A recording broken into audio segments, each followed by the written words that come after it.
Hey, nouveau jour, nouvelle vidéo. Aujourd'hui, galette des rois revisitée. Revisite autant visuelle que gustative.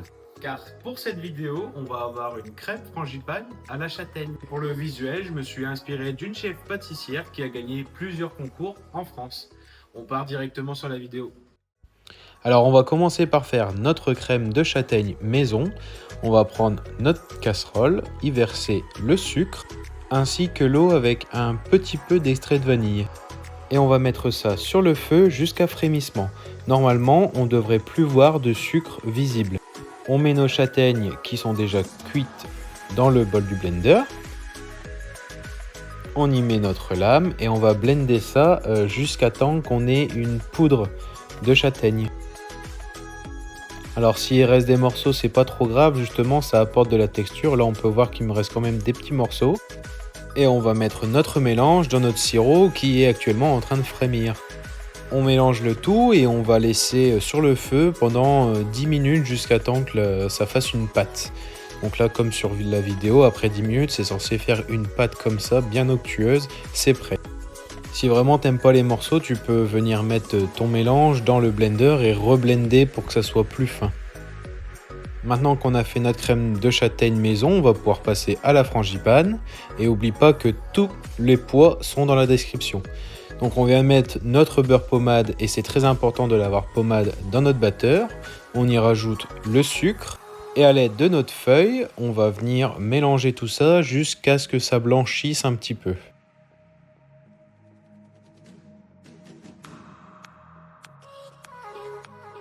Une fois le mélange blanchi, limite monté, on y intègre notre poudre d'amande et on va bien incorporer tous nos ingrédients. Une fois bien tout incorporé, on va y mettre un tiers de nos œufs et on y va progressivement. Une fois que ça a incorporé, on met notre deuxième tiers d'œuf.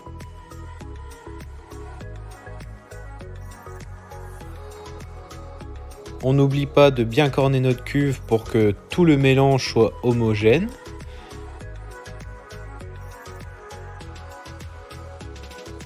Et on y rajoute notre dernier tiers d'œuf. À titre indicatif, ce n'est pas obligatoire, mais moi je le mets pour le goût. J'aime bien rajouter un petit capuchon de rhum dans ma frangipane.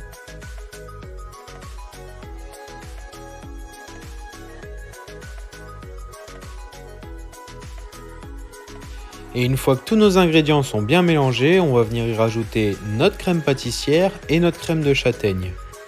Pour la crème pâtissière, je te montre comment faire dans ma vidéo de feuilletage qui s'affiche juste ici sur ton téléphone. Donc on incorpore la moitié de nos deux crèmes et une fois tout incorporé, on vient y rajouter le reste de nos deux crèmes. On n'oublie pas de venir corner la cuve du batteur pour que tout le mélange soit homogène. Et ça repart une petite minute au batteur pour juste mélanger toute la masse.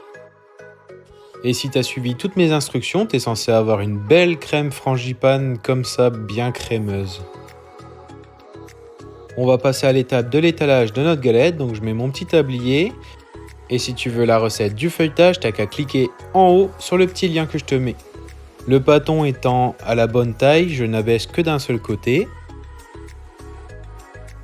Une fois la baisse obtenue, environ 2-3 mm, on va venir détendre la pâte en la secouant, c'est pour éviter que la galette rétrécisse à la cuisson. Je fais ma marque avec mon cercle, ça sera la taille finale de la galette. Et à l'aide de mon cutter, je vais venir couper sur les dessins que j'ai fait avec mon cutter. Et sur la deuxième partie, on va couper tous les 2 cm. Alors là, sur la vidéo, j'ai fait tous les 1 cm, mais en réalité, on fait tous les 2 cm pour venir faire nos torsades. On met le disque sur notre plaque de cuisson et à l'aide de notre pinceau, on va venir y déposer la dorure sur tout le côté du disque. On va venir ensuite, à l'aide de notre poche à douille, garnir la galette.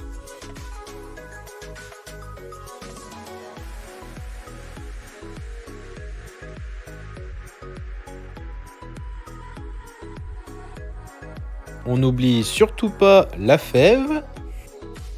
Et avec les bandes qu'on a préalablement coupées, je l'ai coupé en deux également, on va venir torsader, mettre le côté le moins beau au milieu et on va courber notre torsade.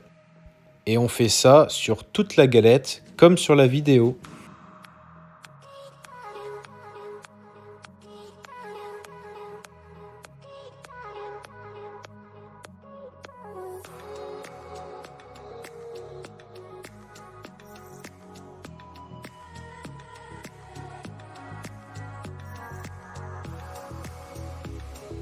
Et une fois qu'on a obtenu notre belle galette, on va la laisser se détendre 1 heure au frigo.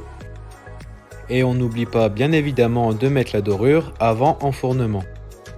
Toutes les informations se trouvent bien évidemment en commentaire épinglé, mais c'est à titre indicatif car personne n'a le même four. Une fois la fin de notre cuisson, on va venir badigeonner notre galette de sirop. Alors je ne l'ai pas montré sur la vidéo, mais le sirop c'est tout simplement un temps pour temps, c'est-à-dire 50 g de farine et 50 g d'eau qu'on va venir mener à ébullition et on va mettre tout ça sur notre galette pour avoir un beau brillant. On va remettre la galette 5 minutes au four pour éviter que le sirop colle aux doigts.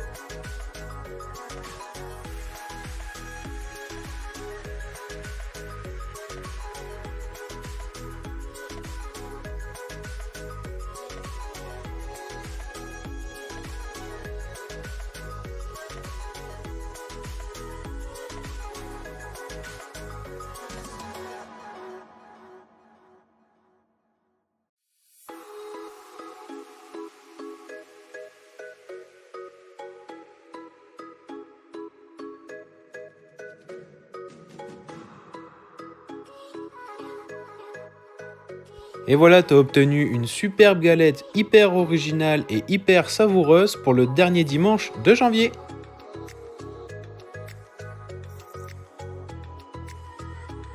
Merci d'avoir regardé cette vidéo jusqu'à la fin. N'oublie pas de laisser un like, de commenter si tu as la moindre question et de t'abonner si ce n'est pas déjà fait. Et nous on se dit à la prochaine.